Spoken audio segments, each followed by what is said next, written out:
আজকে আমরা বানাবো দুধ পিঠি, মানে কালকে কুরবানি তো ওই জন্য আজকে করছি, দুধ পিঠি তৈরি করছি। আমার মা আছে, আমি আছি। এটা চালের আটা দিয়ে করতে হয়, খুব সুন্দর লাগে খেতে, আমার খুব ফেভারিট। মানে এই জিনিসটা বছরে একবারই আমরা করি, সেটা হচ্ছে কুরবানির আগের দিন। মানে কুরবানির আগের দিন তৈরি করি আর কুরবানির দিন খাওয়া দাওয়া হয় এটা। এই যে আমার ছেলেও আমাকে হেল্প করছে, নানিকে হেল্প করছে। আসলে ওটাকে ওরকম করে সাপের মতো করে নিতে হয়, তারপর ওটাকে কেটে কেটে রাখতে হয়। ওখানে পেপারস দেওয়া আছে, মা ওটা করছে আর আমি একটু ভিডিও করছি। যেহেতু বাড়িতে 3টা মানুষ আমরা, সেহেতু এই যে অনেকগুলো হয়ে গেছে, গুটির মতো টাইপের করে অনেকগুলো হয়ে গেছে। এবার এটাকে দুধ পিঠি করাবে। যে দুধ পিঠি, এগুলোকে দুধ পিঠি বলে। একটু হাতের মধ্যে চাপ দিয়ে পিছলিয়ে দিলেই এরকম টাইপের একটা মানে হয়ে যায়, খুব সুন্দর। আর আমার ছেলে এত দুষ্ট, এই যে পুরো মুখে আটা মেখে নিয়েছে, চালের আটা, আর বেশ মজা করছে। মধ্যে দুটো দাঁত নেই, হ্যাঁ, তো সেই মজা, ও খুব আনন্দ।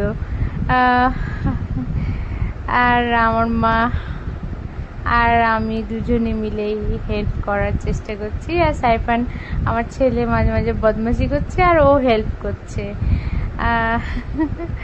এই যে আমি করছি, মানে যেহেতু অনেকগুলো তো এবার একা মা পারবে না, এবার আমাকেও করতে হবে। এই যে একটু চাপ দিয়ে পিছলে দিচ্ছি বলে ওই জিনিসটা হয়ে যাচ্ছে, মানে দুই দিকে ছুচালো টাইপের আর মধ্যখানে মোটা।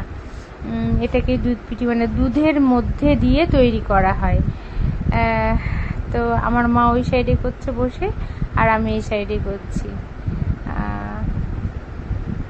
তৈরি করছি, আমি বসেই আছি আর করছি। খুব একটু খাটনির ব্যাপারটা হয়, ঘাড় লেগে ওঠে, যেহেতু মাথাটা নিচু করে করতে হয় কাজটা, সেহেতু খুব হয়, প্রবলেম হয়।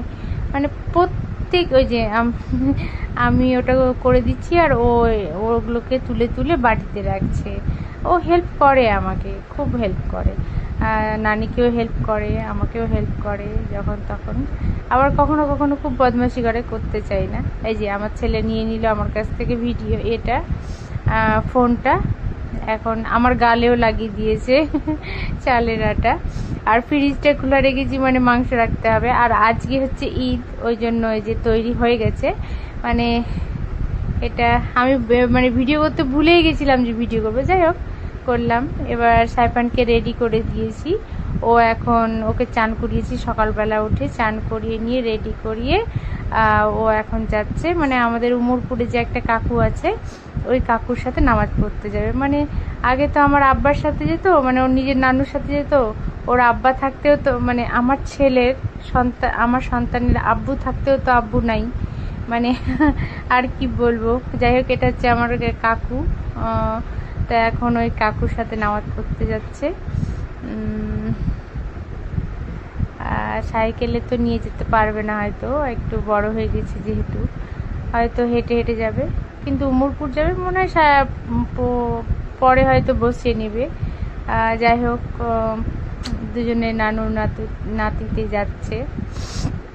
আমরা এখন ওকে পাঠিয়ে দিয়ে আমি মা এখন চান করব। চান করে নিয়ে খাবো না, যেহেতু কুরবানি আছে, কুরবানি করার পরেই খাবো। এরপরে হচ্ছে আমরা আমার ছেলে চলে গেল 7টার সময়, আর আমরা তারপরে যাব ওই উমরপুরে। মানে আমাদের কুরবানিটা উমরপুরেই হবে। আমার আব্বা ছিল তখন এখানে করতাম, কিন্তু আব্বা নেই যেহেতু, এই যে আমরা উমরপুরে চলে এসেছি, কুরবানি হলো।